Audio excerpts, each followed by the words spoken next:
know what's interesting? I've been watching more YouTubers, and I think this is a great strategy. So Alex Becker, you remember Alex Becker? Yeah. High He used to Rose, run right? the ads on Instagram back in the day, right? Yeah, very funny guy, right? And he sells like an ad tracking software called High Rose now, and he has a crypto channel. High too. Rose is his? Yeah, High Rose is his. You didn't know that? Okay, I didn't know. It's a good software. Yeah, it's a good software. So he's High Rose is a B2B. It's a SaaS software, right? And it's helping anybody, e-commerce or info people or even SaaS people, just better track your Facebook ads, for example. Yeah, right? Specifically Facebook, and typically people, because we know a lot of people who use it, we've seen it. You usually get a higher ROI. Yeah. So that's what he promises you in the ads, right? He says, hey, if it doesn't work for you, we'll just give you your money back. And it's a good offer. So his YouTube strategy, so he's got a crypto channel, and every time he puts out a crypto video, it gets like hundreds of thousands of views, right? He created a Alex Becker business channel. I was like, oh, what is this? Because he's very entertaining on the crypto channel. He'll like record with his shirt off, right? And it'll be like a Lamborghini in the background. So it's kind of like a spectacle, right? And he made this business channel, and I think, so all his videos, they talk about High Rose. Like, he'll just inject it in there. It's like, yeah, so that's why you got to use High Rose. Like, he'll find a way to, like, it's like a Seinfeld email where you talk about whatever, and you just inject, that's why you got to use High Rose, right? And so each of his videos get like, 15, 20,000, sometimes 100,000 views or so. And that is better than a webinar, for example, right? You're getting wider TAM, but it's not as targeted, I think, as a webinar. But I do think it's that channel better for top of funnel. Yeah. And that channel's starting to compound. And he does talk about, hey, like, I'll show you how, I hit like a $200 million net worth or whatever, and so I think that's a great YouTube strategy. And I think, look, the way you and I record, it's not exactly a spectacle. It's more of like we're lecturing and we're teaching. I do think, like, we're not going to record with our shirts off or have a Lamborghini in the background. But I do think that drives more views because it gets people to talk about it. And I think he carried over his strategy in a way that works for his software. Because the other thing is, the way he creates his ads, he uses like AI ads. He'll like make a version of him like with a girl with like, anyway, we'll just leave it at that, right? But he has a lot more leeway because he doesn't have to bow down, I think, to a big list of investors or a board of directors. So, I think it's self-funded, right? Yeah, I do think he sold a piece of it, like a good chunk of it. Did he? You can look it up, yeah. But I do think he sold a chunk of it, and then he does have people that he works with now, but he still gets to call the shots. Yeah, let's see. High Rose raises. Did he raise money? Marketing requires. Oh, High Rose sold for $110 million. Yeah, but he's still. I'm sure he gets a second bite of the apple. So yeah. Total. No, that's High Rose Health. Or is this High Rose Health? High Rose with the S. Yeah, I know. I put High Rose, but Google AI overview says High Row. Yeah. Let's see. IPOs specializes in average marketing attribution. Yeah, he sold it for 110. Good for him. Yeah. So I think it's an interesting strategy, and I think we've talked about this. The reason you and I are spending more time on YouTube is because we see the power of compounding over a 5-10 year period. And it's how is it going for you so far with YouTube? Would you say it's above expectations, below expectations, or meets expectations for you in the last 12 months? You've been pushing harder, or last 6 months? So the last 6 months, it's been going below expectations, but I think that's because of the company that was helping me before. I think I mentioned to you, I canned them. Yeah. Yeah, we talked about this on the podcast. Right. Yeah. I don't know what I was paying them. I think at the end I was 25? paying 25 for 8 videos. I think it was $25,800 exactly for 8 videos a month. Yeah. Plus some shorts. And we're doing it for a lot less, and we're using some internal resources. But when I look at the numbers now, my videos that I'm recording, when I was recording a video before, they were 10 to 20 minute record times, closer to 20. Now my record times are closer to 40. And I'm per video. Per video. And each one's like 25 minutes or so, 25 minutes after editing.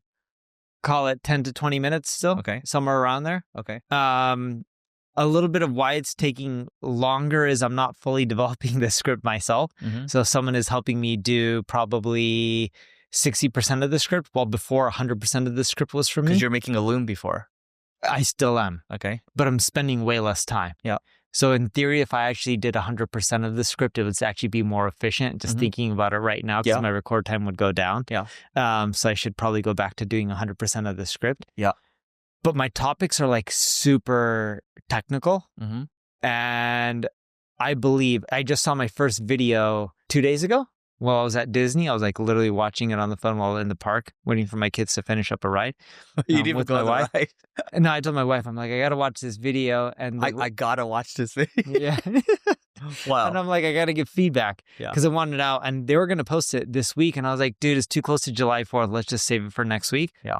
The editing isn't as good, but I'm like, no one cares. If that script is better, that's all that matters. Mm-hmm. And I think people put way too much time on the video production. And I do think video production is important. You need like a minimum quality, but people want to include all the bells and whistles. And it's just like all those little things for educational B2B content in most cases does not make a difference. And I would say for most educational pieces of content, including B2C, you need decent editing or good editing, but you don't need amazing editing where it's best in class and a mediocre script. I'd rather have amazing script and average editing, and I believe your videos will get way more views. Yeah. What I'll say is, I would say mine is going according to expectations. I think it'll compound a lot more probably in the next 6-12 months or so. It's interesting because I look at this graph over here. So you look at it a year ago, I might have like an outlier here that goes up crazy, but like it's starting to grow again, right? You can Is see that long form or shorts? This is long form. Okay. Yeah. So it's starting to move up, right? And I think, again, if we just keep doing this, I think the thing, I tweeted this last week, but if there's anything, and I mentioned this before, I won't say we're necessarily the best marketers in the world, but I would say we're the most consistent, right? There's a lot of people right now, I look at them on YouTube, I think they're going to flame out over a period of time because they're just chasing trends. And yes. I think if we stay consistent to who we are, then overall, over a long period of time, you're going to win. Now, let me give you some examples. There are some people that just record this stuff on N8N workflows, for example, or the newest AI tools, right? The way I try to straddle it right now is whatever AI stuff I'm testing, but then tie it to business. That's my angle with it. And then you, for the most part, your technical topics, what are they now? My technical topics, some of them are AI, AI related to marketing. But yeah, I would say overall, I'm trying to get more specific towards enterprises versus just anyone who's interested in content. But if you look at my long form views, dude, they're down 300 to 398,000 views on a monthly basis. Keep in mind, I haven't posted a video in a month. Yeah. So I'll start posting again. Hit shorts. My shorts is through the roof, but they've also changed how they calculate the stats for shorts. Yeah. So it's skewed in my opinion. But if you also look here, I haven't been publishing shorts either. Yeah. So I'll go back to publishing shorts and long form content. When I look at like last 90 days, like check this out. Shorts, it was way better. Yeah. And when I go to long form videos, it was way better as well. Yeah. But the problem I'm facing right now is I haven't published content in a month, at least on YouTube. Yeah. But that'll change literally this coming up week. Dude, before we move into one of your topics, I want to talk about spectacle marketing. And so when you look at MrBeast, his videos, they're all spectacles, right? It's like, oh, here's a $1 date versus a $500,000 date, or here's a $1 boat versus a $1 billion boat or something like that, right? Now, you saw Cluely, right? That company, you heard of them? That was the one where they raised quite a bit of money. They raised from Andreessen Horowitz, right? So I watched an interview with this guy, and he's a kid, literally. He's 21 years old. This the guy who like tried to do something during the Y Combinator party or something like that? Yeah. So he threw like he threw a party, like a legit party, right? Where it's like 50-50 ratio, invite only. And then he was getting interviewed by this guy, Brett Malinowski. So I should talk to Brett about this at some point. But basically, he's like, okay, YC, everyone throws these networking events. He's like, that's freaking boring, right? I want to do a party where it's a legit like 50-50 ratio guy girl, and it has to be invite only because this could be exclusive, right? But when they first released Cluely, he had a video that was super high production where he was like on a date with a girl, and then you could see him wearing glasses, and then it was telling him what to say, right? And that's how Cluely works. It tells you what to say or tells you what to do on like a sales call, for example. Like that person saying this, okay, you should know this about this person, right? It's like a heads up display, basically. So hardware. No, it's not even hardware. That video seemed like it's hardware. It's actually just software right now. And then he was getting asked, are you going to get into hardware? He's like, oh, maybe, right? Who knows what's going to happen? But his whole thing is he always tries to do outlandish stuff. And so they made a launch video on how they're hiring 50 interns, or how they're paying, like, they want an army of these creator interns that they'll pay $50 an hour. And then if they hit 1 million views on a video, they'll bonus them $1,000, right? And then he'll hire these engineering interns and pay $200 an hour or whatever. But his whole thing is like, you have to like stand out. And I do think that's a nice way to get press in the beginning. I think that's a big reason why Andreessen backed them. I do think, though, if you keep doing this for the long term, you're going to burn out. And you're going to, it's actually not going to compound in a positive way for you in the long term. Yeah. Now, don't get me wrong. Who else does a good job with spectacle marketing? Trump does a good job with spectacle marketing. Yeah. Elon does a good job too, right? But there's a price to pay with that, is my point. There's always trade-offs to this. So I think you can grow a big audience, certainly, but there's trade-offs to it. Versus like Gary Vee, he's always been consistent about positivity. So it's really hard to like burn him or try to go after him for something. So you trade-offs. People, no matter what kind of content you create, people still do go after you. If you look at Gary Vee, a lot of people go after him. I wouldn't say as many as... Not as many, though. Yes, as the ones who do spectacle marketing. Yeah. And you just have to get good at ignoring the haters. Because, like, generally speaking, if you watch Gary's content, someone could try to hate, but there really isn't anything to hate. There's nothing to hate. Yeah. And when people hate on him, it's of silly things. But if you actually look at what Gary's done as a career, he's done extremely well in multiple industries, multiple exits. Yeah. He's a great entrepreneur. Yeah. But I think a lot of people just hate because of jealousy more than anything else. Yeah, it's usually an internal thing. It has nothing to do with them. And so, but I do think when you do spectacle things, you do increase a surface area of people that are watching you. And like, by the way, it's not like, I mean, you've tested in the past, right? In certain situations. Yeah. And so like, you've seen what the trade-offs are. And I think you can do spectacle marketing in many different ways. You can do like the MrBeast, running with different amounts of money in a backpack and not saying anything, because that helps you get more reach globally, at least on some of the platforms. Mm-hmm. You can do stuff like Alex Becker. I think he used to do a lot of Lamborghini stuff. I could be wrong on the car type. It's a lot of make money online stuff. Yeah. You can do stuff like Alex Hormozi, where I would say he does it. He has content without his shirt on, at least in some of his videos. Yeah. Or showing that he's buff or jacked. Yeah. Right? There's different ways of it. But what I found is nothing beats just creating a really good product. Like, look at Lovable. Lovable is getting a ton of press. Mm-hmm. What kind of marketing is Lovable really doing? Not much. It's a great and product. I think they're at in 6 months or something like that. 70 million? I think it was 60 million in ARR. Yeah. In like 6 months, or 50 million in ARR. It was one of those figures, but it was fast growth, a lot of revenue, and a low period of time. And when you look at the publicly traded stocks, the biggest companies don't do any form of this kind of marketing, spectacle marketing. They just have a really good product or service in a big TAM. Yeah. And, by the way, you talked about Lovable. So I read this post from this person that works at growth there. Her name's Elena. And she talks about how she's worked at all these high growth startups before, right? But at Lovable, literally everything is built through AI. Like if like prototypes are AI, like everything's done through AI. Everyone's AI first, right? And they're just moving a lot faster. And she wrote out this post about the AI native employee. And that's kind of where we want our employees to be, right? But they actually are living it. And then when she wrote about the experience, I'm like, this is where things are going. And I think this is what all founders complain about right now, because they want their companies to become that. Yeah.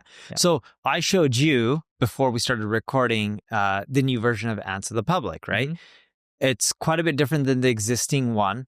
It has more features. Guess how long? And the existing one's built on Ruby on Rails. Haven't heard that in a while. Yeah. So they're getting rid of all of that existing technology and rebuilding it. Guess how long it's taking them to launch a whole new version of a product with more features? A month? I wish. 2 months. 2 months. That's still pretty fast.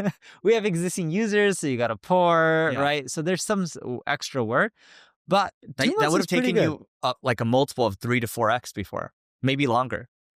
Dude, the existing person who was running that company was just like, yeah, it'll take a year. And I was like, how do we end up fixing and changing all this stuff? 1/12 the time. Well, I don't know. 1/6. Yeah. The existing person I kept thinking a month. The existing person was really good. We just wanted to go a different direction with the product. And I was like, all right, let's just run this lean. Yeah. AI is here. We're going to adapt our products. everyone is used to traditional search. We're going to revamp it all for AI. Yeah. We're going to revamp it eventually. Like I was even talking to the team. I was like, when you look at marketing products, and you even have Carrot for ABM. Yeah. But I was telling people, I'm like, we're thinking about products wrong. And they're like, why? And I actually had a call with them this morning, and today being July 4th. They're not celebrating July 4th, are they? These team members were in Brazil. So they're here for them, they're working. Yeah. And I wouldn't force anyone to work during a big holiday. Yeah. But when you look at the app, forget just our app. When you look at most marketing apps, they tend to all give you tons of data. Would you agree with this? And I was like, this is wrong. And they're like, why? I'm like, we're moving in a world where people aren't really paying for the data. Even before, they weren't really paying for the data. They were using the data to get a specific outcome. Or they were hoping to get a specific outcome from it. Yep. Like, oh, you give me keywords, I'm going to use this data to go create content, get more traffic. The traffic generates more sales or leads, and I generate more revenue. And I was like, why don't we just tie in the whole funnel or workflow and just do it for people? So it's like, you do the research. Okay, you got the research. Ask them where they want to create content. For what platforms. Recommend the type of format of the content. They can select which versions they prefer, create it, have them sync to their platforms, post it, collect the data, and then figure out what's working and what's not, and then continue, and then revise what you recommend and saying, these are the topics recommended. Here are other popular ones, but these ones have not done well on your platform, so we recommend these. Can you please approve us to go create content for you automatically? Yes. Here are the outlines. Looks good. Cool. We will create it. Can we post it on these times? Yes. Approved. Automatically done. Once it starts going, then you start asking, hey, can we just create the content without sending you the outlines and without your approval? And you start eliminating steps. They may say, no, we still want to see the outlines. Or they say, we don't need to see the outlines, but we want to see the final product before it's posted. So then you start going through this and like, cool, you can start automating a lot of marketing for corporations. It's not going to be perfect. I don't think it would be as good as having a team combined with AI. But for SMBs that barely have money, they would gladly pay $100, $200 a month for something like that instead of hiring people because they can't afford the people. Here's the problem with most marketing agencies. They don't understand what is happening with the world of AI. With my agency, Single Grain, we think about agentic workflows. We think about creating agents for the future. When we think about SEO, we think about creating different products such as internal linking products or content consolidation products. And on the other side of things, we think about building products such as Carrot. We just think about making marketing easier overall. If you want to stay at the cutting edge of marketing and at the same time leverage the power of AI, go to singlegrain.com and we'll see you on the other side. You know what's interesting? So this topic, guys, we've talked about this and we'll continue to talk about this, but we see the world of marketing going into this one-click future where it's just like, hey, do you just want us to do it for you? And then you can continue to iterate on it, right? And so that's where I think the future of SaaS is going. Now, what's interesting to me, by the way, is what we're talking about AI, we're talking about remote work kind of a little bit too, but did you see the story about Soham Parekh? How do you pronounce his last name? This is your kind. Sohan Parekh? I don't know. I'm probably getting it wrong. You don't know the story about this guy? No, I never heard of him. Okay. So, first let's finish the thread on the AI piece. But what Neil just mentioned, look, 1/6 of the time. To build Carrot, by the way, I think it's probably around the same time. We're just much faster than before, right? You couldn't do this before.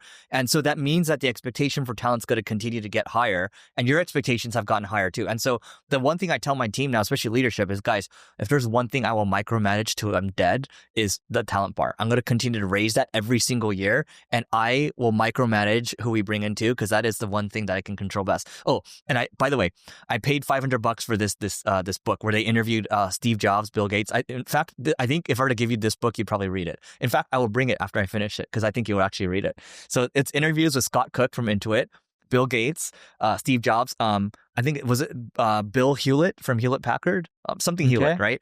But it's like all these people, and there's like an Asian name in there. What's the name? It's Company of Giants. I think it's $500. Let's get the books on tape. Huh? I'll get the books on it's not Audible. It's not an Audible. Oh, it's not an Audible. Dude, it's not in print anymore. So you can, if you go to Amazon, if you look it up, it's $500 for the book. So I'll just let you borrow it. It's a quick read. I'll buy it. No, I don't think you can buy it. Can you buy it? Try buying it right now. What is it called? Because guys, this is word of mouth. Company of Giants. Company. Guys, I'm going to do a book review on this too. So, And then I want to, as Neil's pulling this up, I want to talk about Soham Parekh. Do you see it? How much is it? In the company of giants? Yeah. Candid conversations with the visionaries of the digital world? Yeah. How much is it? $500. You're right. There you go. But guys, the value you're going to get from this, if you are a leader and you're trying to grow, I believe is multiples of this. I always look at this as, can I get a 2x multiple on it? And if you can't get a 2x multiple on this, I don't know why you're listening to this podcast, but I think it's worth it. So do you buy it?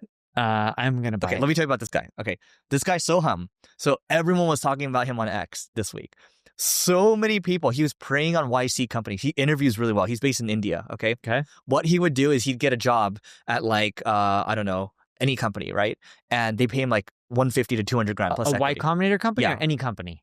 Mostly Y Combinator company. Okay. And so because he'd interview so well, he'd get the job. And then what he would do is he would have an army of people. He had like a dev shop in India where he basically was farming to work out to other people. And so many people hired him. And one guy reported him basically saying, hey guys, there's this guy Soham Parekh and he's going around Silicon Valley preying on companies. He's actually not doing work. And then all these founders started posting, oh my God, we've hired him before. Oh my God, we fired this guy before. Oh my God, this guy's actually employed with us right now. And so he actually appeared on a podcast yesterday saying like he was, he needed to make ends meet or whatever. But my point of bringing this guy up is this is a consequence of remote work, okay? Yeah. Because earlier this week, one of our leaders, she worked remote before and then she went back into the office, okay? And, they went fully back into the office, right? This is the agency that she worked at. And then she's like, look, like, and we're back like remote, right? And she's like, dude, it is so hard to get things done because like you have to, even if you call me, it's not the same as I walk over to you and hey, how's this work over here? What are we doing over here? Or like getting a line because there's all these silos that start to happen. And then I'm sure you have like everyone has a Neuralink or something and we can all just be synced up all the time. I think this is the trade-off with remote work. It's just like, it's better or it's worse. It's just you have more time to get together and I can walk over to you and bother you, or you can walk over to me and bother me if I need something. Like even if the good thing about you is like you'll call, but even that's not enough, I don't think. It's not the same. No. I had to ask my team on a thread because they were running an A/B test, or they ran an A/B test with different modal signups. And I'm like, guys, this converts less than just sending them to the pricing page. I'm like, I've optimized the pricing page. Yeah. So on a thread one day, because keep in mind, How many days you have to wait? They're not in person, right? Yeah. This has been going on for like 2 weeks, by the way, because they were going to get back to me on data, which, me, I don't do well with that. You don't do well with data? I don't do well with waiting 2 weeks. Oh, no, you don't even do well with waiting a day. Yeah. So where is it? I just don't want to drag them forever. Okay. When you guys going to fix the Uber pricing and revert back to the old stuff? It's all green, guys. I'm looking at his screen. It's all Neil typing. Lower lifetime cost us $50K in revenue last week, right? He's like, yes, important. And then they send a message like, yes, important to get this fixed. Costing us all. Don't get a response. This is 807. Question. How do we get it rolled back so we don't keep bleeding money? And I put their usernames, right? Yeah. 1049, nice. Okay, 11. But we can switch the easy ones first and not wait. Would be good to see. We're losing rev. He's like this. Wednesday morning, again, because I didn't get a response after 11:27 in the afternoon on Tuesday. Wednesday morning, any update on timing, getting people to the pricing page. And then they finally gave it to me. But like, how long was that interaction? Day and a half.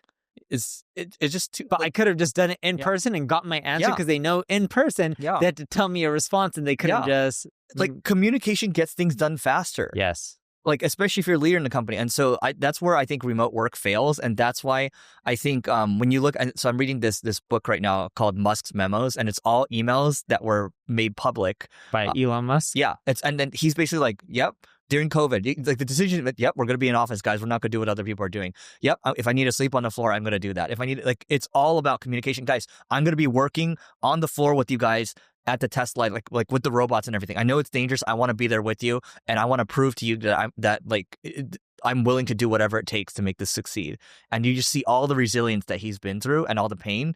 But this is one of those things where he knew intuitively that if they switched to remote, things would be a lot slower. And for the things that he's trying to do, you just can't do that. Yeah.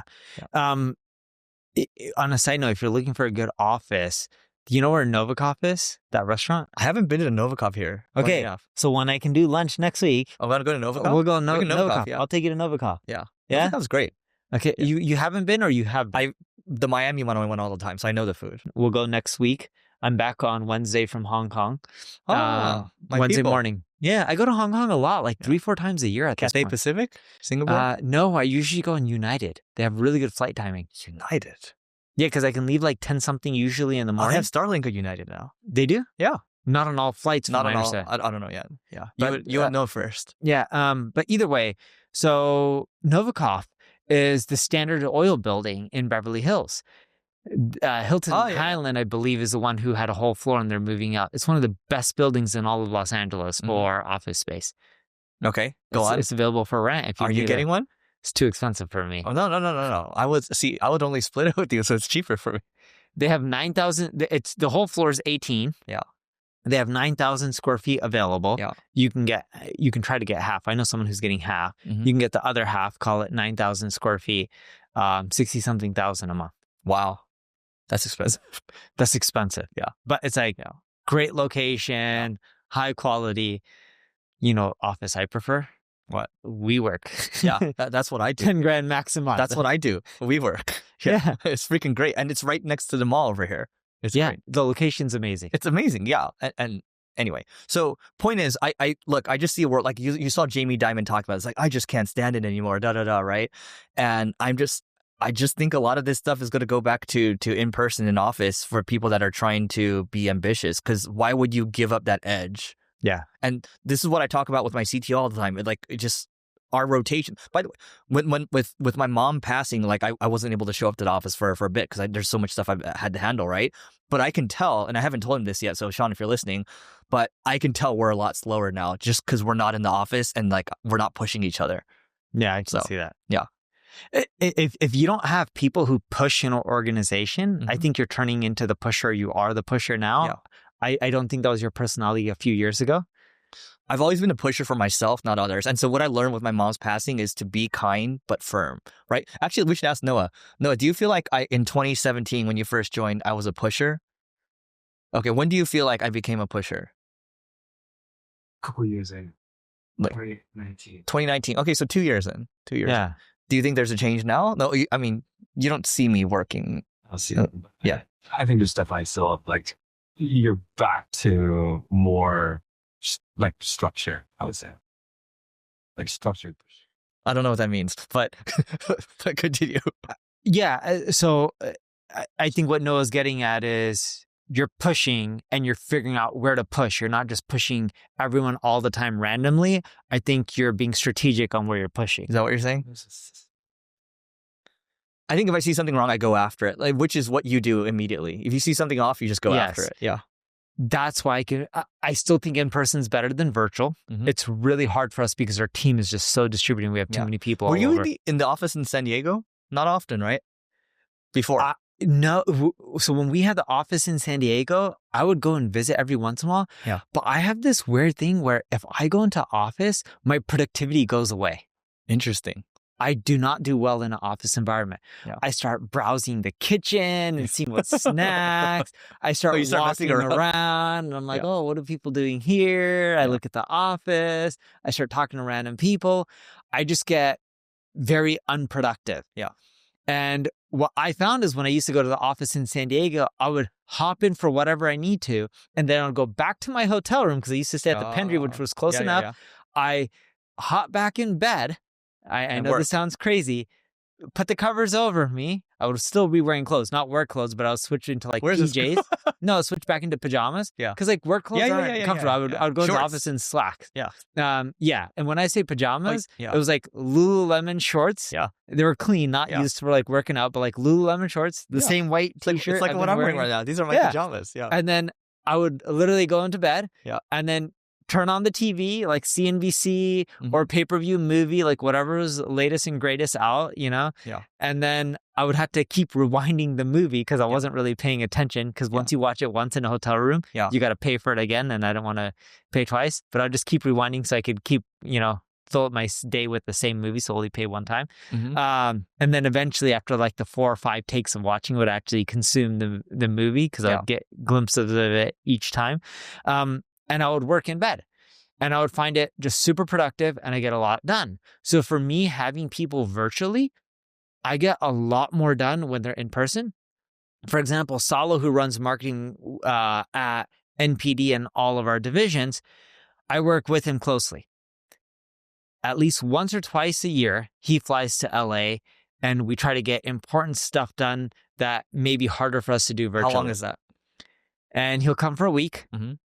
No joke, I'll crank out most of the stuff in a few hours. Yeah. And we do it over a few days. And he's like, yeah, let's work more together. Mm-hmm. I can't. And I'm like, cool, you go back to your hotel room. I'll go work. Yeah. Yeah, you like your space. In bed. Yeah. Not even space.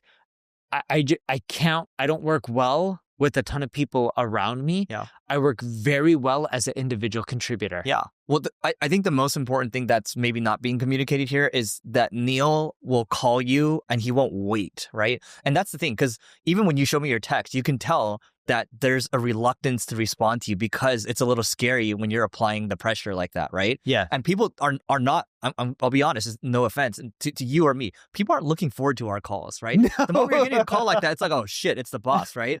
But like, if you're the boss and you're not doing that, that's kind of your fault. You have to be applying the pressure because nobody else is going to do it. Nobody else is incentivized as we are. So I was shown Answer the Public designs today of a version that's going to be launched in 2 months. I didn't know at the beginning of my call it's going to be launched in 2 months. Keep in mind, some of these people I'm talking to, I'm only talking to them maybe 4 or 5 times because some of them are newer to the team. So, and even if someone's been with our company for 3 years, it doesn't mean I talk to them because we have enough headcount where it doesn't mean they're not important. It's more so I talk to the people I need to get the tasks that I specifically am focused on done. Yeah. And when I'm talking to them, they're showing me the new designs. Like, what do you think? I tell them the tweaks. I'm like, good job. And then I'm like, I got one question for you, but I'll let you go through the rest of the design. So they go through the designs. I tell them the tweaks I want. And they're like, okay. And they're like, what's your question? I'm like, so when is this going to be launched? And then they laugh. Yeah. And I'm like, okay, so when's it going to be launched? Yeah. And they're like, we just showed you the design. We got to create the tech specs. Yeah. We got to do X, Y, and Z to figure out. And then they're like, half the team is maintaining the old code. Yeah. The other team is working on the new stuff. And if we do it that way, because we got to maintain the old stuff, we think we can get it up in 2 months. And keep in mind, they went from, I need to break down the tech specs and everything before I give you a time frame to I was able to get a time frame from them on the call. Mm-hmm. And I'm like, you already know the technology. You're already telling me you can migrate off of Ruby on Rails because you've already been successful at figuring out whatever code version. I'm not that technical. Yeah. Over the last 3 days, and it's been working for them and it's been faster. So I said, why 2 months? And then, of course, what do? They laugh. They're like, oh, there's so much. We got to rebuild all this. Yeah. So I was like, but you just said half the team is maintaining the old stuff. Why is half the team maintaining the old stuff? Well, there's bugs and stuff, and you may request changes. I'm like, I won't request any changes. And they're like, well, Mike may request changes. I'm like, Mike, will you request any changes? No, I'll forgo any changes. I'm like, what are really the bugs? Because I had you fix a lot of the bugs, call it 45-ish days ago, and that helped boost the revenue. And we saw maybe like a 7-8% during the beginning of the month and middle of the month. It was going all the way up to 12, but call it 7-8% by the end of month over month, which is still good. I'll take that. That's good growth in 30-day period. I look at going into July. I haven't checked the July numbers today being July 4th, but we're on track for 2% growth over the previous month, and I'll push it, figure out how to get it higher. But the 4th, because it's a holiday, will screw me over a little bit. And I was just like, we already fixed most of the bugs. You're telling me it'll take you 2 months to launch. If I give you back having half the team focus on the old stuff, maybe I don't get it in a month. Maybe I get it in 45 days. I didn't tell them that. I'm hoping for a month. So why would I, want them to focus on bugs when I can just get a whole new version of a new product with more features out in 30 days, and all the bug fixes that they would have done on the old stuff would be useless because it's on old code, and then they would have had to focus on the new stuff. I'm like, take the pain for 30 to 45 days and get it out there. Yep. But yes, you and I are very direct, and I think it's how we get stuff done. And I think this is how I get progress. And the reason I prefer virtual, I'm not saying I want my team to be virtual. I know that's hypocritical of me. The reason I like virtual is when I'm working on around a lot of people continually come up and ask me on stuff, and it's not as productive as me just focusing on what's important. And it's like, this will sound rude, and I love the people I work with. I want to work on what's the most important at that time, get it done, and then move on to the next thing that's the most important in my eyes. I don't want people distracting me with other stuff. And that's actually the highest leverage thing you can do. So the curse for my situation right now is I have to actually operate, right? I can't, I would ideally prefer to be in your situation where I'm only working on the highest leverage thing for the company. But, you have people things, there's a lot of my time spent on recruiting right now. And which is arguably one of the highest leverage things I can do. But, it is what it is. And so I think Neil has a great setup. I hope at some point Dharmesh Shah reveals what his setup looks like. But what's interesting? Going back to the Elon's emails that he sends to his team to Tesla, SpaceX, everything. It's always the same emails. It's, guys, we need to work harder. Guys, we need to move faster. Guys, unfortunately, sorry, there's a layoff. And thank you for working so hard, right? It's like the same messages over and over. And occasionally there's going to be like a celebration one, but he's very consistent with these emails. And then a big thing that he does too, to your point on prioritization, is when you go through your framework on, wait, why is this going to take 2 months? Half the team spent on bugs. It's his Elon algorithm is, how do you actually delete? How do you question all the requirements, which is what you're doing? You're actually running this. Question everything. And how do you start to delete? And then you can add back later if you need to add back. Yes. And then you can figure out, okay, what do you actually need to accelerate? And then you can figure out what you want to automate, right? Yeah. But that is what you're like. It's hardcore focus, and it's pushing people when they need to be pushed, and then it's running this Elon algorithm. Yeah, I can see the process of really thinking things through, because my team, they're like, well, one of the reasons it's going to take 2 months to release it is we got to figure out all the limits with this AI stuff, because it's much more costly than the traditional search data that we provide. I say, okay, but if someone pays, don't you pretty much give them the data and most of it? They're like, yes. So I'm like, just build that, and then we'll figure out the limits. And they're like, yes, but if we figure out the limits and we give too much, it can end up just being very costly.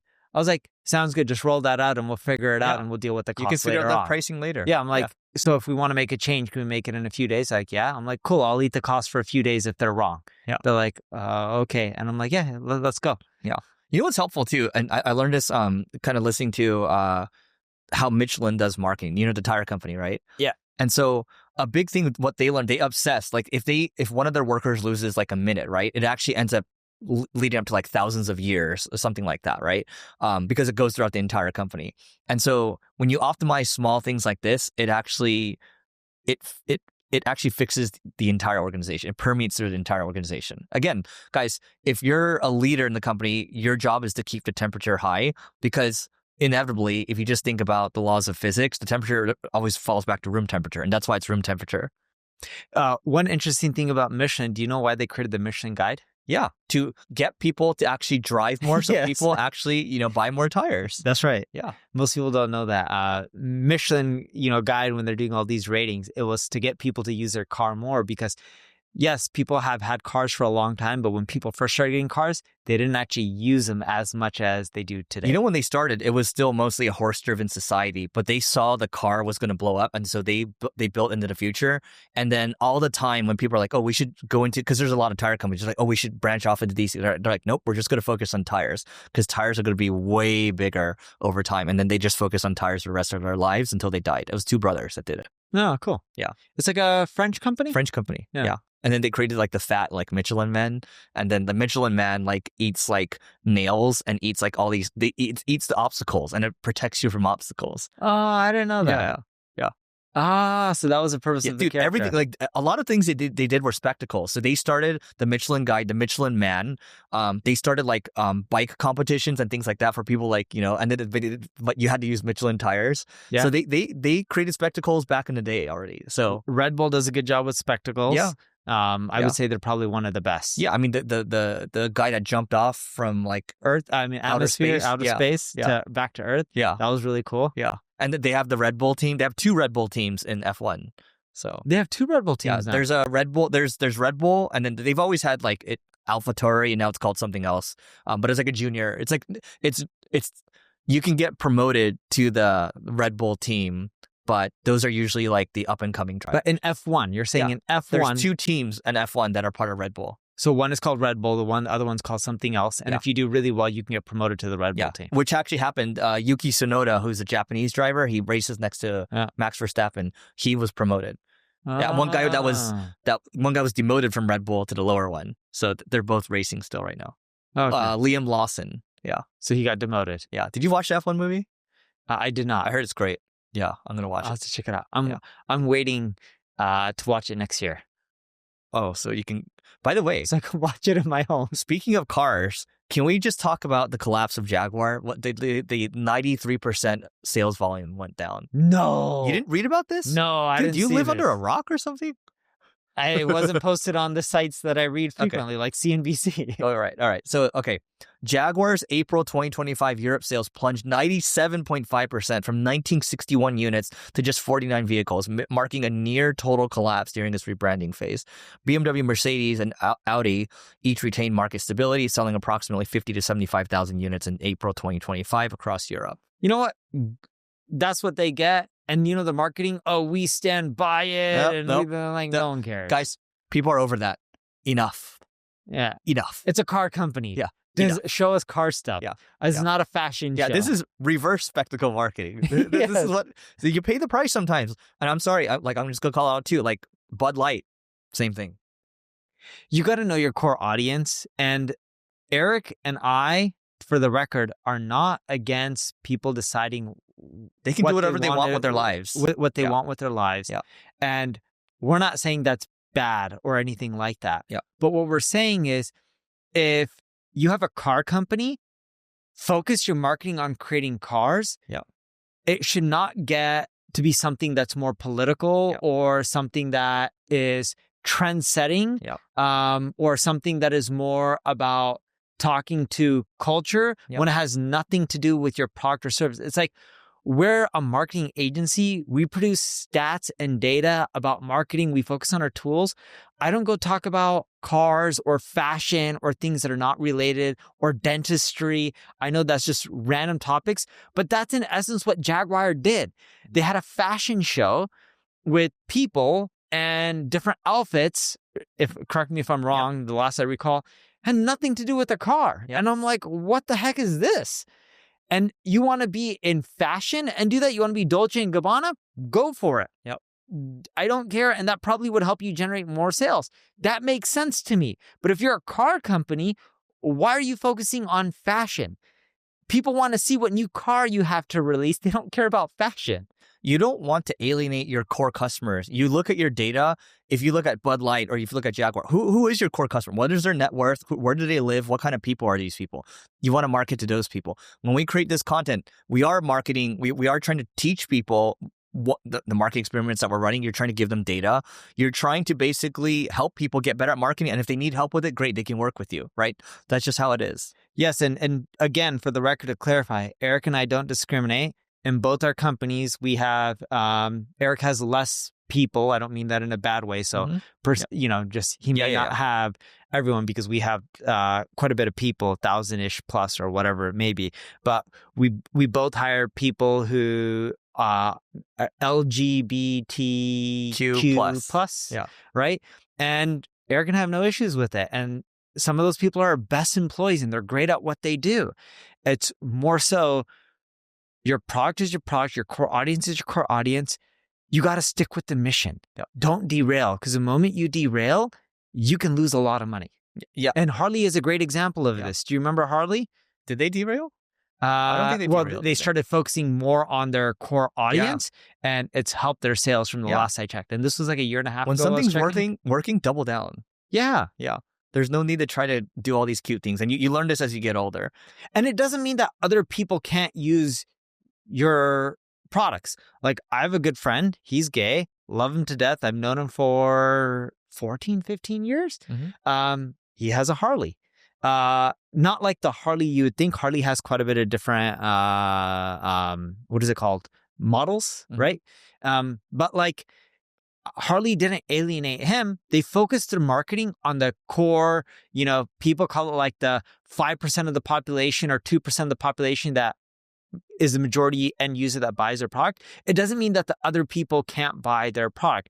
You just want to focus your marketing dollars on your ideal customer profile. Yep, 100%. By the way, I want to talk about how Meta is basically buying OpenAI right in front of us. So this you've definitely heard about. Yeah. So when Mark Zuckerberg's offering 100 million to 300 million comp package, like I don't, Sam Altman talks about, we want missionaries versus like, and he says, none of our good people have left. Yeah. I call bull. At the end of the day, people care about taking care of their family and themselves. And so no missionary mercenary, please. So Meta is like the fact that they acquired Scale for 14.9 billion, or like a big chunk of it. And Alexander Wang is leading this new is it Smart Intelligence or something intelligence division? And now he has all these OpenAI people. The thing is, Meta can't afford to fall behind in this race, because if their ads can be 10x better, 10x more personalized or whatever, they're going to make a lot more money. He cannot afford to lose that. And if there's anything Meta, Mark Zuckerberg has been good at, it has been buying companies. Not necessarily innovating, but always buying companies. Been good at buying. Instagram, WhatsApp were amazing purchases. Yep. And he doesn't buy a lot, but when he buys, even Oculus, I do think that was a good company. I think Oculus will work out over time, because the glasses will work out. Yeah. And now he's partnered up with Anduro again, like Palmer Luckey. So he fired him, but then now they're friends again, right? But my point is, like, this is interesting because Meta's doubling down on where they think things should be, where they think things will be going, and he's not afraid to take these big bets. And actually, in hindsight, if you look at how much money they make a year, it's really not that big of a bet to take on like an entire market, right? Yeah. So I think we know that whatever company you build comes down to the people that you have, and Mark Zuckerberg is betting on that. Yes. Going back to Jaguar, dude, if I was Tata, because Tata acquired Jaguar and Range Rover, I would be just so pissed right now. I'm sure they are. I'm like, I just spent $1 billion or however many billions buying a company. Yep. And this cool marketing campaign that you guys thought was cool just lost me, call it, X billions of dollars. I would just be pissed. This is where marketing could go wrong. So, yeah. All right, you pick one. We picked a bunch of mine. Where was one? You had something on data from iPullRank? Mine's are pretty good, huh? Yeah. I was actually curious on this. AI mode versus classic search data. Yeah, I threw this in this morning. So Mike King from iPullRank. So he says this, we got some early data from SimilarWeb on user behavior in AI mode versus classic search. 100K users from May 20th, 2025 to June 19th, 2025. So although user adoption is low, only 2%, early patterns are emerging. So the disparity in referral traffic between the two channels is immense. But the average page views for referral traffic from AI mode is higher than that of classical search, and it's climbing rapidly. So AI mode referral gap, that we already figured. Okay. What was the other one? The page views? Does he have a page view chart for traditional?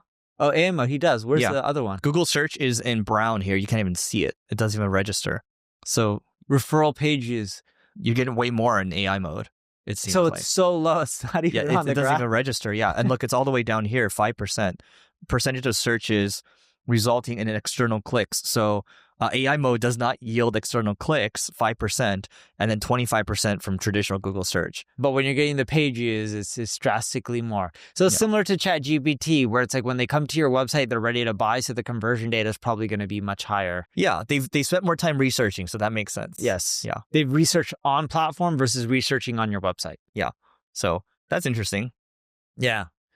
Speaking of AI, I honestly think ChatGPT has won the AI battle, even though it's just started. Okay, go on.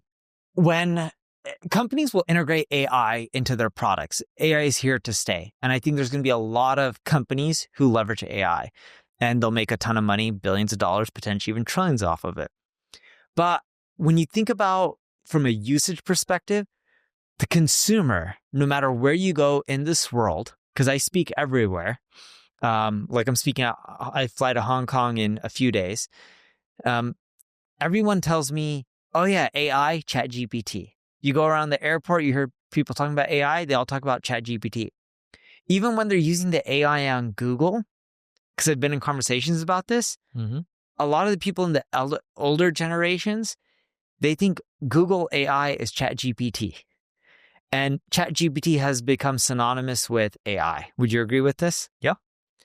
I think they've won the brand game.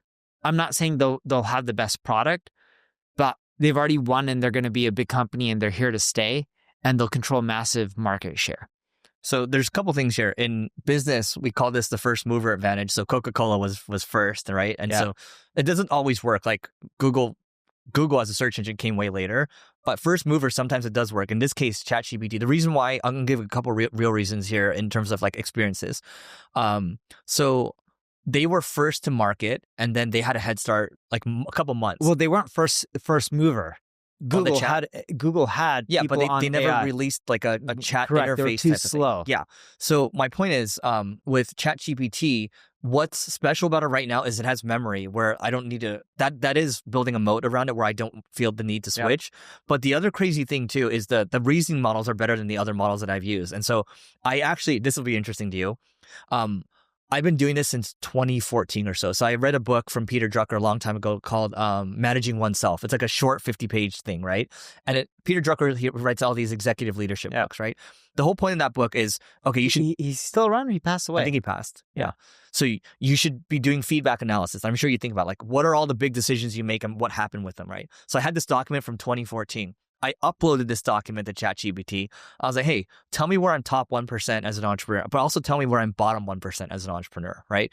And I used the O3 Pro model and I uploaded my thing. And so this combination is like a super assistant. And it's like delegation governance. What drags it to the seller, taking too long to move on from people, the acquisitions that you make, the operator handoff over here, it shows the same flaw. You step away before KPIs, owner, and 90-day charter are locked. So few elite founders let gaps like this persist, right? And so it starts naming all these weaknesses. The strengths are great too. But my point of saying this is I can't do this with something else. And so they're ahead of the curve right now. And you got ChatGPT 5 coming in July. And Kieran Flanagan wrote this out. It's not just ChatGPT anymore. It's AGI, which is artificial general intelligence. We'll see about that. All right. So I wanted to take a moment to tell you about my podcast co-host Neil's agency called MP Digital. And they work with a whole host of global companies or global organizations. Also, Neil has SEO tools such as Ubersuggest and Answer to Public. All you have to do is go to npdigital.com to learn more, and we'll see you on the other side. So they're saying it's a big launch. That's why they've been pushing it out, and it's coming this month. But it's a unified model that can think, reason, create, and execute across domains. That means no more drop-down menus with numerous model names, and it's smarter than human experts, PhD level. It will multitask for you, edit videos, transcripts, analyze data, research. It's an AI operating system. So my point is, who cares about all these features I'm talking about? They're just ahead right now.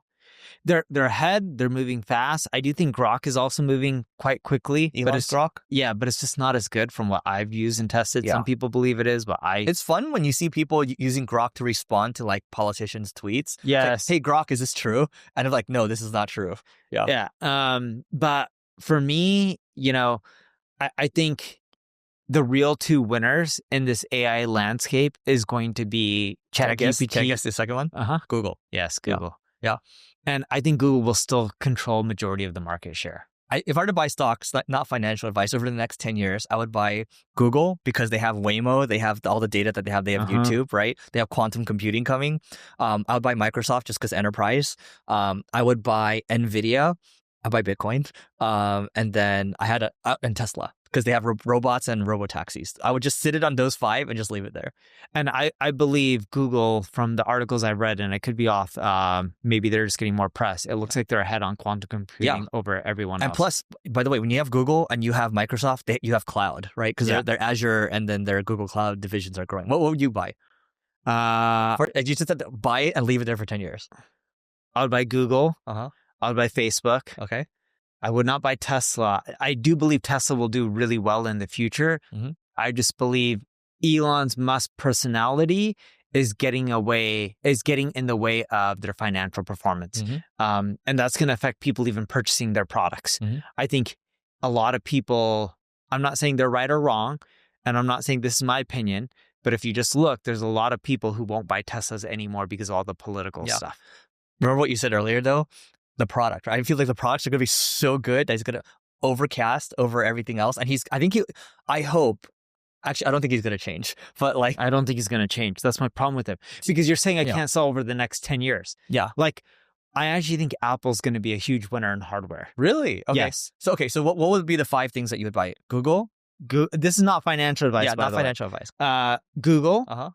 Facebook or Meta, whatever you wanted to calling it, because they just control so much inventory and everything is still going very heavily social. Google, Meta, Facebook, Google, Facebook, Apple. I think from a hardware perspective, I don't think Apple's going to win the software race. If you ever looked at Apple's software, it's never been revolutionary. Like, oh my God, this is the best software. I like the ecosystem lock-in. The ecosystem lock-in is amazing. And what Apple does extremely well, that's better than most people and better than Tesla, their hardware is more usable. I had a Tesla car for like a month. The screen was in the middle. It's like you're driving and your speed is in the middle right. And I'm trying to look at the road. I'm like, why do I have to look at the right to see my speed of the car? Because the monitor is in the middle. Oh, for Model 3. For Model 3. Yeah. That is not the most usable thing. And there's a lot of other usability issues with Teslas. Yeah. Like you sit in the car for a long time, the seat, at least in a Model 3, it hurts. It is not comfortable like a Mercedes or anything like that, or a Porsche. Quite nice as like a Maybach. Okay, even your Porsche, right? And Tesla, for being around the number of years, they haven't figured out usability really well and comfort. But finish, 4 and 5. Okay, so if I had to pick 4 and 5, I would pick Microsoft. Okay. I think they just control so much of the ecosystem in B2B. Yeah. I think people are just stuck on there. And they've made amazing investments over time. You know, people don't realize this. They saved Apple and they made money on Apple stock because they gave them $100 million. They've got OpenAI. They got OpenAI. Remember they bought Xbox? Well, no, they didn't buy Xbox. They didn't buy Xbox. They bought Skype. That gaming company, I thought it was a smart move. They bought Minecraft, I think. Or Roblox. Minecraft. One of those, which has done really well. They bought the other gaming company that you play, you hit people, that game where you hit people. You hit people in a lot of games. The one in Orange County. What is that called? It's big. Blizzard. They bought Blizzard? Oh, Activision Blizzard. Yeah, it's owned by them. Yeah. Right? Yeah. Facebook, they were one of the earlier investors in Facebook. They made a killing from that stock. Yeah, they've done great. Satya is a pretty impressive guy. And like Cloud has done really well for them too. Okay, that's 4. What's the 5th one? The 5th one, if I had to pick, would be Amazon. Okay. I don't think Amazon's doing really well in the AI world from like their cloud and AWS. Amazon has won the mindshare when it comes to just buying stuff online and how they're trying to do delivery and just get it within an hour and right away for you. And their network, they're spending more on their network for delivery than probably UPS, FedEx, and the United Postal Services spending all combined. Yeah. So, I think that's how you're going to get everything, and it's going to be instant, but those are the companies I would bet on. And by the way, guys, again, not financial advice, but the way Neil and I look at this is business would be number 1 because you can actually control the compounding of that, and usually you're not going to get a better return in your business. Yeah. But then if we were to be safe and just leave it locked in for 10 years, we're roughly looking at things 60% similar. But it is mostly tech for both of us. So yeah, I don't really invest outside of tech. Yeah, but it's also because what we understand. Because I was talking to my dad yesterday. He's like, "Oh, I like Pfizer." I was like, "Tell me why you like Pfizer." He couldn't explain it, right? He's like, "Yeah, well, they have 5 new products coming out." I was like, "Tell me one of the new products." He's like, "I can't," right? And I was like, "Okay, so why do you like?" He's like, "Well, I tell you, I have one rule. I always sell if it goes down 30%." So I was like, "Okay, so you would sell Amazon and Apple if it just went down 30%?" And so it's like most people, and sorry, Dad, I'm just saying that most people, for the most part, they haven't really thought about their investment thesis, and this gives you a chance to think about it. Again, not financial advice, but we want you all to do well. So yeah, and I just look at like what we would use 5 to 10 years from now, and I don't look at the price. We buy what we understand. We invest in what we understand. Yes, and I agree with you on Tesla. I think the company will do really well. Now, if you said Starlink, which, because it's not public, I would have picked Starlink in there. The return's insane. Yeah. Forget the return. I think that is the future. I would have put Starlink probably at the top. I would do Starlink and SpaceX if we can get it. Oh, SpaceX is a little expensive. No, Starlink is SpaceX. Yeah, but didn't they talk about separating it? No, when I didn't see that, but when I said Starlink, I actually meant SpaceX, the company. Yeah, I would. I mean, absolutely. Like, dude, if I could do Anduril, the defense thing, I would consider it too. The Palmer Luckey one. I wouldn't, and not because it's not an amazing company. I don't know much about defense. Yeah, whether it's Palantir or that. Yeah, I just don't. I don't even know what Palantir does, but their stock's through the roof. Look at Peter Thiel's net worth. So the thing is, like, actually, Neil makes a good point, right? And then we can move on to more marketing stuff again. But Palantir, I don't understand, and it's rocketing. I do believe in stable coins, so like USDC, and it's rocketing, right? But I don't understand it nearly as enough. 1, about my business. 2, about the main stocks that we just mentioned. We understand those a lot more because we pay for those things and we live in those ecosystems. Yes, and normally I would have been like, Bitcoin is great, buy it too. Again, this is not financial advice, but the reason I didn't choose Bitcoin as one of them, I know you chose. If you look at the general market, when because everyone's like, oh, if the economy or the world crashes, you have Bitcoin. I don't believe that part. I don't believe it anymore, because when you look at the stock market and the political environment, when things go well, Bitcoin rises. When things go poorly, Bitcoin goes down. It's not a hedge in my mind. It's not a hedge anymore. Yeah. It's owned by a lot of financial institutions that are holding it. And when things go bad, they sell off. When things go well, they can buy more. And it just moves with the market from what I can at least see. In the more recent times, 10 years ago, that's a different story than it is today. My thesis on the Bitcoin piece is just it's going to continue to compound. The big risk is quantum computing, maybe cracking it. But we'll see what happens. But anyway, all right, you pick another one. Oh wait, how about this MrBeast SaaS decision? Do you know what happened here? No, I didn't even know MrBeast is going to SaaS. Other than he has a competitor of Social Blade. Social Blade. There you go. So, Social Blade is like a YouTube or like a social. It shows your social stats basically, right? Yeah, it does it for multiple social profiles, but people mainly use it for YouTube first and then Instagram second. Yeah. So, View Stats is a product that MrBeast came up with. Interestingly enough, I met someone that was supposed to be his partner on this, but apparently it's apparently I think MrBeast will partner up with you, but like you'll get a very small chunk of equity, like 1% or something like that. So MrBeast, he posted this to Twitter. Really quickly, ViewStats gets 2.1 million visitors, according to SimilarBlade. Similar Web? I mean, SimilarWeb, sorry, SimilarBlade. Social Blade. Okay, so ViewStats, it's actually a great tool. I pay for it. And it shows you like, it'll come up with like thumbnail ideas for you. You'll see outliers and things like that. It's a great YouTube tool. You want to say something? No. Okay. So he tweets this out. This is on June 26th, right? So not that long ago.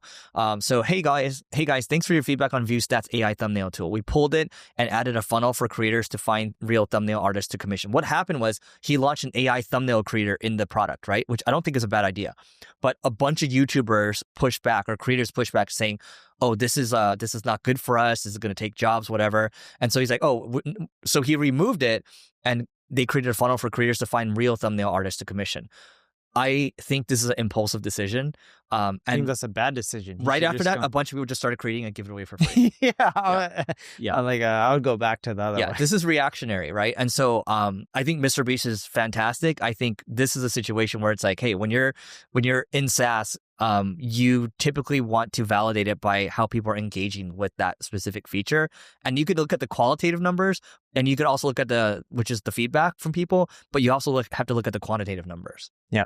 So he should just do what's best for the software. If he does what's best for the software and what's best for the end users who are paying, he will make more money and create a better software. And if he doesn't do this to please people, someone else will, and start eating his lunch. Yeah. And I think that is the thing. Like, I think it's sometimes you might apply the lens of, if a video is loved by many people and has a lot of views, like it is important. That part's important, but you can't apply that to SaaS. Because usually, like, it's like the Henry Ford thing. It's like, okay, if you ask people, they would have wanted a faster horse. Like, people don't know what they need sometimes. Correct. Yeah. Yeah. All right. What's the next topic? Well, what do you think about that Cloudflare pay-to-play pay-per-crawl launching? What do you think about that? I saw it. I don't know how well it's going to work. I think it's a terrible idea. Yeah. I don't know. I'm not a fan of it. I'm not saying it won't work. I'm just not a fan of it. So my take on this is, if you're a big publisher getting millions and millions of visitors per month, maybe this might make sense. But if you're someone, like, they power 20% of the internet. That's a lot of people, right? But most people don't have big websites, and the website traffic's going down over time. You might as well get crawled by everything. Correct. And like have a fighting chance. Because otherwise, if you turn pay-per-crawl on, you're not going to get crawled, and you're going to make what? Pennies? Not just that. Yeah.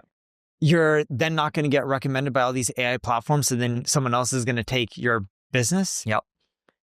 The crawling should be free. This shouldn't be a gatekeeper. I get why Cloudflare is doing it, because they control so much of the web's traffic that they can be like, oh, this is another easy way for us to monetize, and make another way for publishers to monetize as well.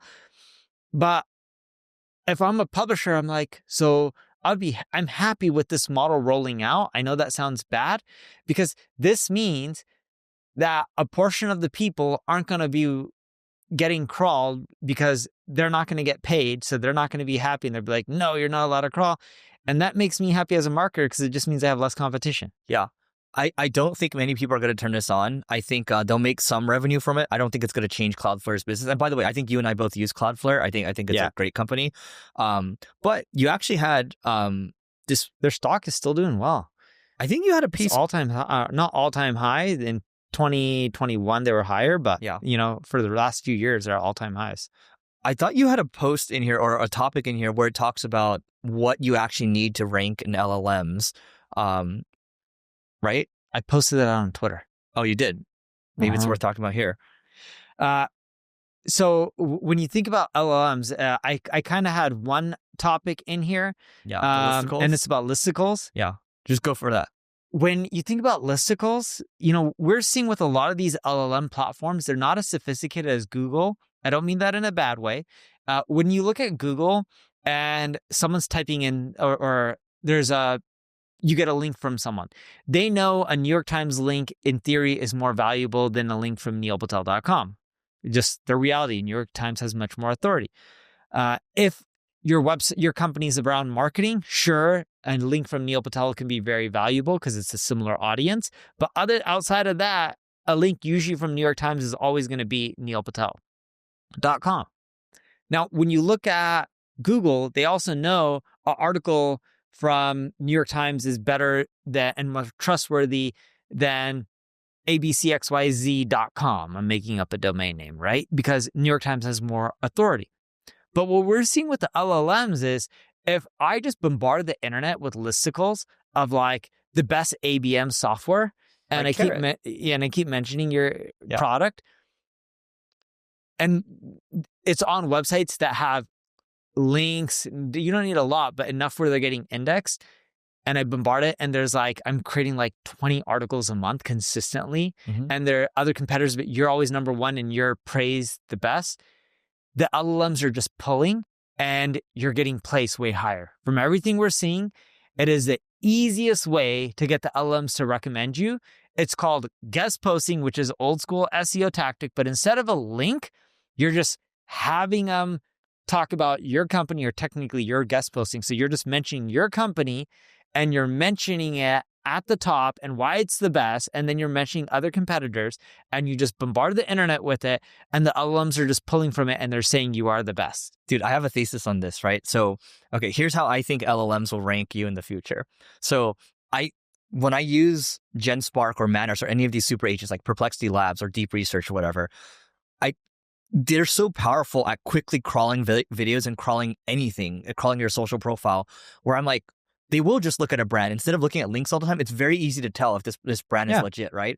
So if what you're saying is true, that listicles are back and you just need to bombard the internet with them and then maybe have your company number one or whatever. But if you're also a strong brand yourself, like a personal brand like yourself, for example, or like use your name as the author for these, I think you get a double whammy there. You get a double plus. So I'm like, man, we should test this for like 30 days or something, where it's just like every article that we put out on our blogs. I've already tested this out. Okay, how's it going? It works. It works. Yeah. There you go. So I do think LLMs are not going to rank so much on links. I think links will still be important, but I think your brand is going to continually rise. And it's so easy for these things to just quickly figure out who the heck you are instead of relying on link signals. Yes. And if you can just end up, like if you bombarded the internet with 1,000 articles talking about different variations, think about prompts people would use, and you're always rated highly and talked about the best, and it's thorough. It can't just be a crappy. Make sure it's quality, guys. Yeah, it has to be quality, and it's authentic and real, and they can look at other places and see similar stuff. Like, I say the last part because you want to be ethical. Of course, you don't want to just badmouth the competitor. You want to be honest. It just helps you get mentioned in all the LLMs and do well. I do think eventually they will adjust and they'll put different weight on different types of websites. Yeah, dude. And they could say they're doing that right now, but we're not seeing that. Just being honest. But it's seeing what?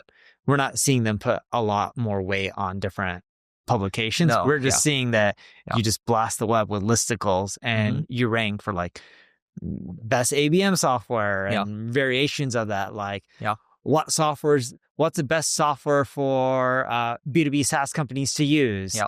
You know, and you just always list you in different variations of your ideal customer profile. Yeah.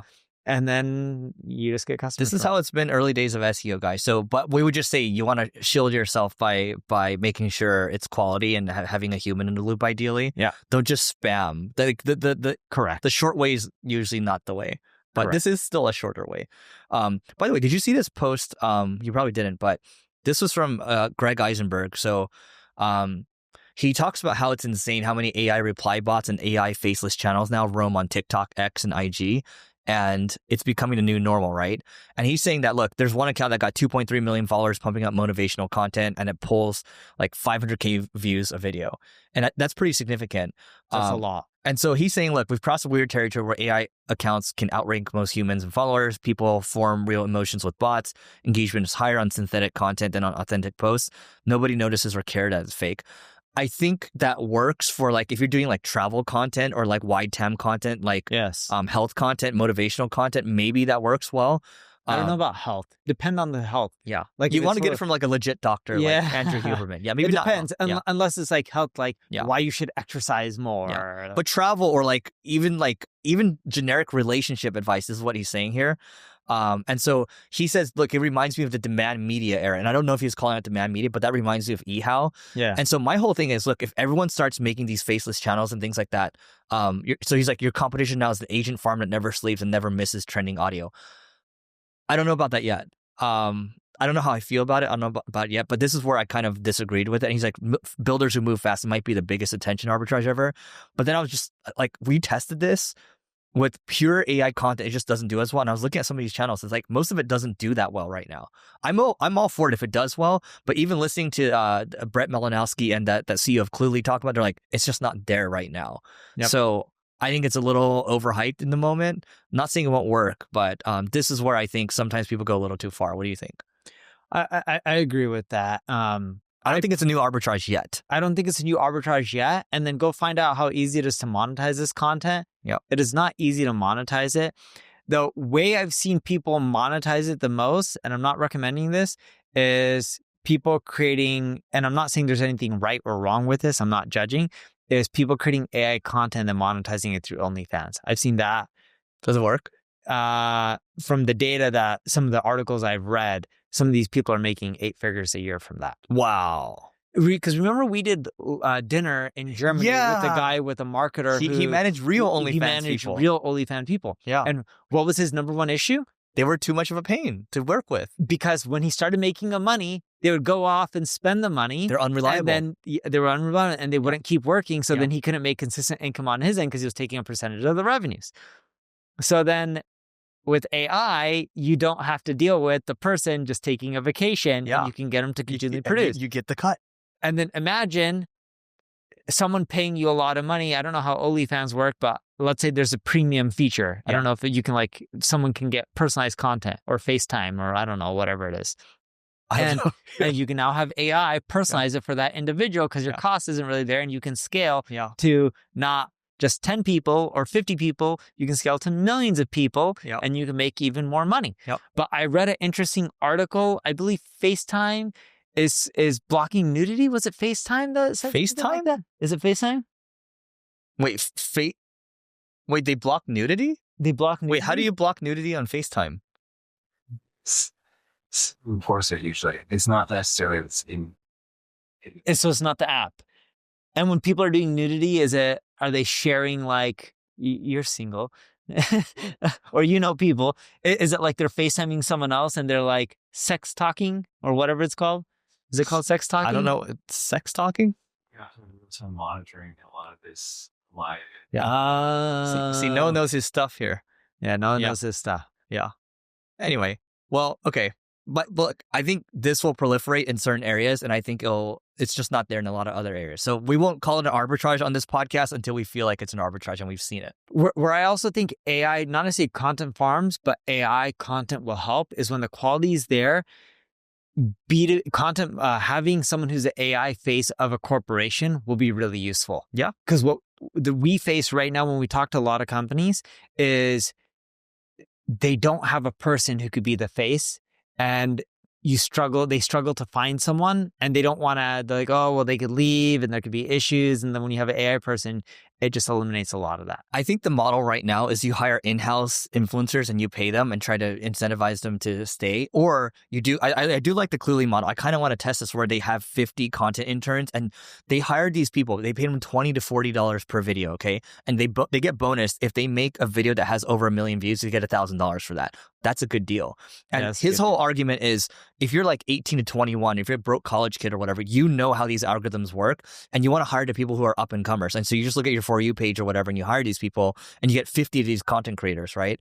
And then eventually I think what's going to happen is you're going to have like an AI spokesperson. But I think right now especially if you have like a consumer app, I think you can do this 50 interns thing and just see how it goes. I don't know if it would work for us. I don't think it works as well in B2B. I think B2B, the best thing we can drive it to is probably our newsletter, Yes. but like not our software or not our services. Yep. Yeah. But okay, one more thing before we go, because we're on this topic right now. I don't know if you started doing this. I feel like this is something you're doing too, but this guy talked about this whole concept of GTM engineer. And it's basically like, you have like a person who will, help with reporting on the sales side, more doing. They'll work with tools like Zapier, Clay, or N8N or whatever to build these workflows.